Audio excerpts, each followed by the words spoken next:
আমার প্রাণপ্রিয় সকল বন্ধু, ভাই, ভ্রাতা, ভগ্নী যারা রয়েছেন তাদের সকলের কাছে আমার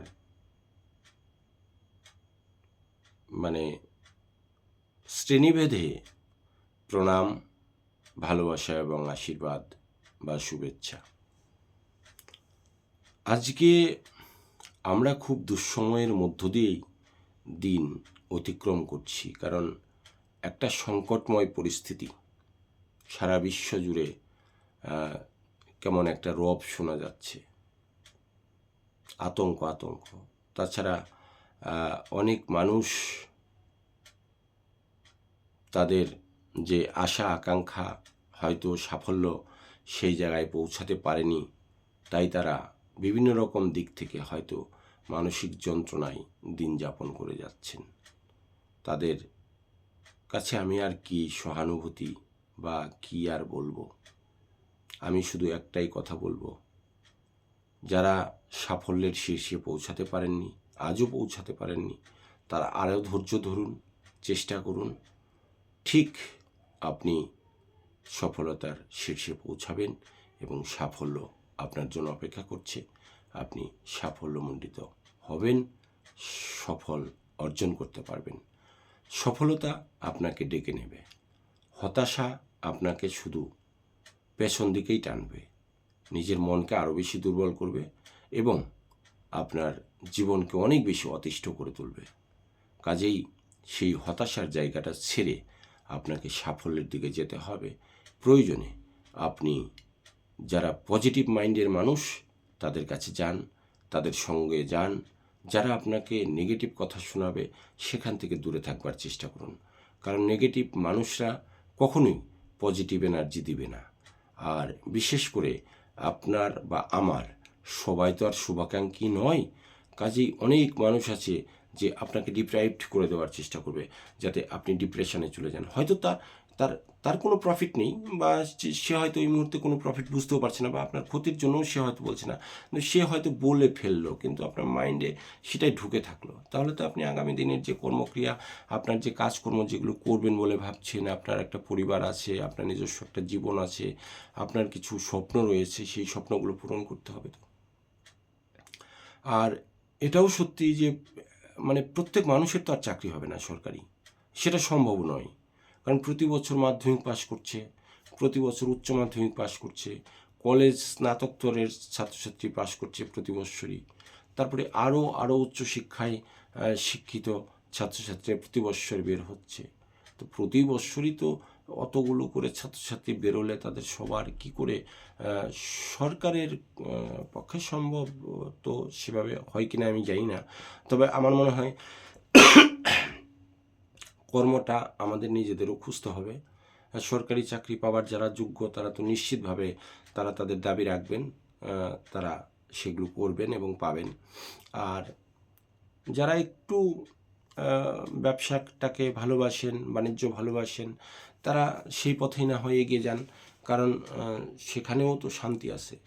নিজস্বতা বলে একটা কথা আছে, সেই নিজস্বতাই আপনি বেঁচে থাকবার চেষ্টা করুন, কিন্তু ডিপ্রেশনে যাবেন না, হতাশায় কিন্তু যাবেন না। হতাশায় জীবন শেষ হয়ে যায়,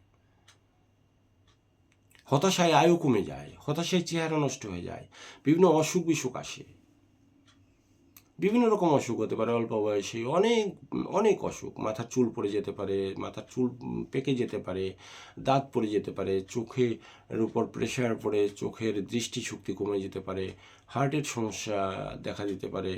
এগুলো কিন্তু হবে তা বলছি না, হতে পারে। তো এত টেনশন করলে আপনি দিনের পরে দিন যদি টেনশন করে যান, খাওয়া দাওয়া অনিয়মিত হয়, ঘুম অনিয়মিত হয়, তাহলে এইসব সমস্যা দেখা দিতেই পারে, তাই না? তো কাজেই আমাদের কিন্তু জীবনযাত্রাটা ঠিকঠাক রাখতে হবে, আমাদের বাঁচতে হবে। কারণ আপনি আপনার জন্য বাঁচবেন বটে, আবার পরিবারও তো রয়েছে, পরিবার পরিজন, তাদেরকেও তো বাদ দেওয়া যাবে না। তারাও তো হয়তো আপনার প্রতি একটা আশা করে রয়েছেন যে আপনি বড় হবেন, একটা ভালো জায়গায় যাবেন, সমাজে প্রতিষ্ঠিত হবেন। তারা গর্বের সাথে বলবেন আমার সন্তান এটা করে আমার সন্তান, ওটা করে, আজকে সমাজে এস্টাবলিশড। তবে এস্টাবলিশড তো অনেকেই, যারা চাকরি করে তারাও এস্টাবলিশড, অনেক বড় বড় প্রতিষ্ঠিত ব্যবসায়ী যারা রয়েছেন তারাও এস্টাবলিশড। তারাও আবার অনেককে কর্মযজ্ঞর সামিল করেছেন বা কর্মের ব্যবস্থা করে দিয়েছেন। তারা হয়তো অনেকেই সচ্ছলভাবেও চলছে না আর কি, সেই সমস্ত মানে লোকের মানে সাহায্য সহযোগিতায় বা তাদের যে পরিশ্রম, সেই পরিশ্রমের সৌজন্যে তারা অনেক ছেলে মেয়ের কাজের ব্যবস্থা করে দিতে পেরেছেন। তাদেরকেও আমি শ্রদ্ধা জ্ঞাপন করি। তো কাজেই হতাশের জায়গা নেই, হতাশ হওয়ার জায়গা নেই। হতাশ হবেন না, শুধু পজিটিভ ভাবনা ভাবুন। কারণ আপনি বই পড়ে দেখবেন, আপনার মাইন্ড একটু ফ্রেশ হবে। আপনি যেটা ভালো লাগে সেটা একটু করে দেখবেন, আপনার মাইন্ড ভালো লাগবে। মানসিকতাটাকে সবসময় শক্ত রাখতে হবে, ভেঙে পড়া যাবে না। আমি সেটাই মোট কথা, আমি একটাই কথা বোঝাতে চাইছি বা বলতে চাইছি যে ভেঙে পড়বেন না, মনের দিক থেকে কিন্তু কখনোই ভেঙে পড়বেন না। আপনার দ্বারা হবে, উদ্যমভাবে থাকুন, সাহস নিয়ে থাকুন। নিজের মন কখনোই যেন দুর্বল না হয় যে আমার দ্বারা এটা হবে না।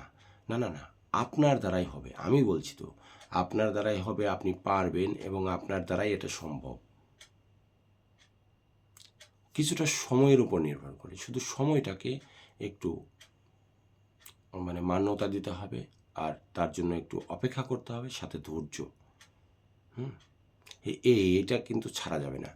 দেখবেন আপনি ফল পাবেন, ফল পাবেন, পাবেনই।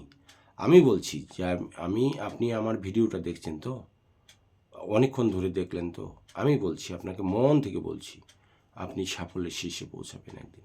দেখবেন আপনার সততা, আপনার চেষ্টা, আপনার প্রেরণা আর আপনার যে মানসিকতা, এই সমস্ত কিছু মিলিয়ে একটা সুন্দর শক্তি তৈরি হচ্ছে আপনার ভেতরে। সেই শক্তি যখন একদম সুন্দর সময়ের মধ্যে পড়ে যাবে, দেখবেন সেই সময় আপনি সাফল্যে শীর্ষে পৌঁছে গেছেন। আপনার যা মনের ইচ্ছা ছিল, আপনার যা বাসনা ছিল, সেটা আপনি পেয়ে গেছেন এবং পেয়ে যাবেন। হতাশ হবেন না। আমি ভগবান না, আমি গুরুদেব না, আমি আপনার চেয়ে হয়তো অনেক বেশি জানিও না, আমি অত বেশি শিক্ষিতও না। তবে আমি মন থেকে বলছি যে আপনি কিন্তু সাফল্যের শীর্ষে পৌঁছাবেন। আপনি শুধু হতাশ হবেন না। আপনি যখন দেখবেন একটু মন দুর্বল হয়ে গেছে, আপনি শুধু সবুজের দিকে তাকান, গভীর অরণ্যের দিকে যান, একটু মাঠের দিকে যান, একটু খেলাধুলা করুন, যেটা আপনার ভালো লাগে সেটা করুন, করে ওই সময়টাকে একটু পাস করার চেষ্টা করুন, অতিবাহিত করার চেষ্টা করুন। আর মনে রাখবেন, নেগেটিভ জায়গা থেকে কিন্তু দূরে যাবেন। যারা নেগেটিভ কথা বলবে সেখানে যাবেনই না, সেখানে যাওয়াই নেই। নেগেটিভ মানুষগুলো সমাজে সবচেয়ে বেশি কুড়ে, অলস এবং মানুষকে সাম্যের সাথেও থাকতে দেয় না। তারা একাগ্রতা নষ্ট করে দেয়, তারা ঊর্ধ্বগতিতেও উঠতে দেয় না। ফলে সেখান থেকে কিন্তু সাবধান। আত্মীয় স্বজন যদি আপনি বুঝতে পারেন যে তারা আপনাকে নিয়ে হিংসা করছে, মানে হিংসা তো প্রত্যেকের মনেই আছে, এখনও তো হিংসামুক্ত সমাজ হয়নি, কাজেই সেখান ভেবেচিন্তে কাজ করতে হবে তাহলে। তবে সততাটা কিন্তু সবার আগে। সততা কিন্তু একটা সবচেয়ে বড় মূল্যবান জিনিস, এটার কিন্তু বিকল্প নাই। সততা, সত্য। আর এই যে মানুষের জন্য ভাবা, মানুষকে করব, নিজের মনকে অনেক বেশি নির্মল পরিচ্ছন্ন, যে যত বেশি নির্মল, যার মনে যত পাপ তার কিন্তু বিপদ বেশি, যার মনে যত সরলতা বেশি তার কিন্তু সামনে সাফল্য বেশি। আপনি হয়তো এক্ষুনি হয়তো কথাটা মিলিয়ে দেখেন, যারা সাফল্যের শীর্ষে পৌঁছেছে তারা কিন্তু সেই সময়টা অনেক বেশি সরলতা ছিল এবং অনেক বেশি পরিশ্রম করেছে, একাগ্রতার সাথে পরিশ্রম করেছে, চেষ্টা করেছে, শ্রম দিয়েছে, ধৈর্য ধরেছে, চোখ বুজে থেকেছে, অনেক কিছু সহ্য করেছে। ধৈর্য, সহ্য, এগুলো সমস্ত কিছু মিলিয়ে কিন্তু তাদের কিন্তু আজকে সেই সফলতা। সমাজে যারাই অনেক বড় জায়গায় গেছে, তারা কিন্তু সবাই কষ্ট করেই গেছে এবং ধৈর্য ধরে গেছে। অনুপ্রেরণা, প্রেরণা, অনেক কিছু মানুষের আশীর্বাদ, হ্যাঁ, সমস্ত কিছু মিলিয়ে কিন্তু তারা একটা এক্সট্রিম শক্তি পেয়েছে। সেই শক্তির ফলে কিন্তু তারা আজকে এই বিশ্বের মধ্যে শ্রেষ্ঠ জায়গা দখল করছে, বা আমার দেশের মধ্যে শ্রেষ্ঠ জায়গা দখল করছে, রাজ্যে শ্রেষ্ঠ জায়গা দখল করছে, বা আমার জেলায় শ্রেষ্ঠ জায়গা দখল করছে, ব্লকের শ্রেষ্ঠ জায়গা দখল করছে, বা আমার শহরের শ্রেষ্ঠ জায়গা দখল করছে, বা আপনার পাড়ার আমার পাড়ায় শ্রেষ্ঠ জায়গা দখল করেছে। যারা করেছেন তারা কিন্তু খুব খুব পরিশ্রম সৌভাগ্যের প্রসূতি, ধৈর্যই মহত্বের অন্যতম গুণ, সহ্য শক্তি সবচেয়ে বড়। সহ্য, ধৈর্য, সততা, একতা আর নির্মলতা, এই সমস্ত কিছু, এই শব্দগুলো তো ফেলার নয়, এগুলো তো আমাদের সাহিত্যিক, কবি, যারা জ্ঞানী গুণী মানুষ ছিলেন, হ্যাঁ, যারা গুরুজন, সাধুজন, সজ্জন, তারাই তো বলে গেছেন। কাজেই তাদের কথা তো কখনো বৃথা হতে পারে না। তাদের কথা তো মন্ত্রের মতো, তাদের সমস্ত কথাই মন্ত্র। কাজেই সেই মন্ত্রগুলো যদি আমরা মস্তিষ্কের মধ্যে ঘোরাতে থাকি, অটোমেটিক আমাদের সাফল্য আসবে। কেউ নিরাশ হবেন না, কেউ হতাশ হবেন না। আমি বলছি সাফল্য আসবে, তবে এই জিনিসগুলোকে কিন্তু সাথে রাখতে হবে, আমি যে জিনিসগুলো বললাম। তাহলে আজকের মতো এখানে রাখছি। হ্যাঁ।